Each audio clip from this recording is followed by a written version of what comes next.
आज हम पेश करेंगे कुछ मिस्टेक्स दैट जो बिजनेस में अवॉइड करना चाहिए। बहुत इंपॉर्टेंट है, देखो वीडियो शुरू से लास्ट तक देखो, बहुत छोटा वीडियो है, बहुत इंपॉर्टेंट है। पहले है incorrect documentation of input tax credit. Input tax credit जब हम लोग क्लेम करेंगे उसका डॉक्यूमेंटेशन सही होना चाहिए, जैसे उसमें ज़्यादा इनपुट टैक्स क्रेडिट और कम इनपुट टैक्स क्रेडिट क्लेम ना हो पाए। Wrong classification of goods and service. Goods and service को क्लासीफाई करने के लिए जो HSN कोड है उसको सही तरीके से बिठाना चाहिए जब हम लोग GST रिटर्न फाइल करेंगे।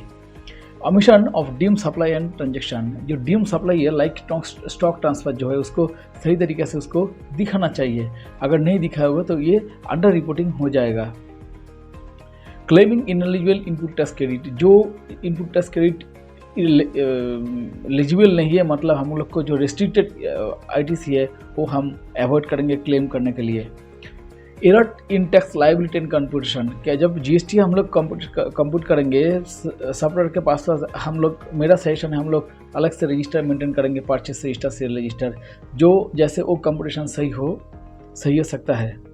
डाटा एंट्री मिस्टेक इन बहुत डिटेल। जब हम GST पोर्टल में डाटा एंट्री करेंगे, सेल परचेस डाटा एंट्री करेंगे, परचेस तो नहीं करना पड़ता, जब सेल एंट्री करेंगे तो डाटा एंट्री सही होना चाहिए, उसका हर फिगर, उसका HSN का सही होना चाहिए, जैसे टैक्स लायबिलिटी जो बनता है वो सही तरीके से बने।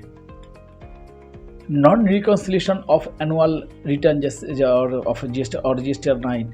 GSTR 9 जो एनुअल रिटर्न होता है इसका सही तरीके से फाइल करना चाहिए, क्योंकि हमारा किसी मान में अगर कुछ गलती है तो एनुअल रिटर्न फाइल करने के टाइम पे वो सुधर जाता है। तो एनुअल रिटर्न मीन्स GSTR 9 सही तरीके से फाइल करना चाहिए। Not filing need returns. Need returns जो है बहुत इंपॉर्टेंट है। हम लोग कभी सेल या परचेज नहीं है तो नीड रिटर्न कुछ भी नहीं होता तो हम लोग रिटर्न फाइल नहीं करते हैं, तो इसको बोलते हैं नीड रिटर्न। जब तुम्हारा सेल परचेज कुछ भी नहीं है तब नीड रिटर्न फाइल करोगे। अगर सेल और परचेज में सेल है तो नीड रिटर्न नहीं करोगे, लेकिन परचेज भी है और सेल नहीं है तभी तुमको नीड रिटर्न फाइल करना जरूरी है। Delayed invoice matching and ITC claim. ITC claim करने के लिए GSTR 2A और 2B के साथ अपना परचेस रजिस्टर का मैचिंग सही होना चाहिए। Belated opting for composition scheme. अगर तुम कॉम्पोजिशन स्कीम में एलिजिबल हो तो वो स्कीम चूज करना चाहिए उसका बेनिफिट लेने के लिए। Lack of tax payment record. Tax payment में देर नहीं होना चाहिए। जितना अच्छा तुम्हारा ट्रैक रिकॉर्ड रहेगा उतना अच्छा GST कंप्लायंस रहेगा और उतना अच्छा तुम्हारा बिजनेस आगे बढ़ेगा। सम टिप्स हम यहाँ पर दे रहे हैं टू अवॉइड दिस मिस्टेक। जैसे invest in GST training. GST training में इन्वेस्ट कीजिए और जहाँ पे GST ट्रेनिंग मिलेगा वो ठीक से करना चाहिए। Use ERP software with automated valuation and integration with e-invoicing. ERP software जैसे टैली, ERP, BZ, मार्क, कुछ भी ये सॉफ्टवेयर यूज़ करना चाहिए, जैसे ऑटोमेटिक को GSTR फाइल जो GSTR फाइल बनाता है। Conduct regular internal audit to analyse and learn from past error. Audit regular होना चाहिए।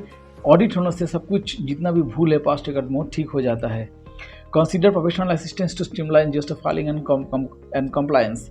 कोई GSTR टैक्स कंसल्टेंट या प्रोफेशनल के साथ टच में रहना चाहिए और उससे थोड़ा नॉलेज भी गैदर करना चाहिए। इसमें मैं बोलना चाहता हूँ जो YouTube चैनल है जहाँ पे रेगुलर अपडेट देता है, जहाँ पर हम जैसे यूट्यूबर रेगुलर अपडेट देते हैं, उस चैनल फॉलो करना चाहिए। Remember staying organised and proactive in managing GST can save your business. GST के बारे में अपडेट रहना पड़ेगा और प्रोएक्टिव रहना पड़ेगा। जब भी कुछ अपडेट होगा उसको हम अपडेट को अप्लाई करेंगे और फाइलिंग ठीक ठाक से करेंगे तो इसका ट्रैक रिकॉर्ड अच्छा रहता है। Thanks for watching, subscribe the channel.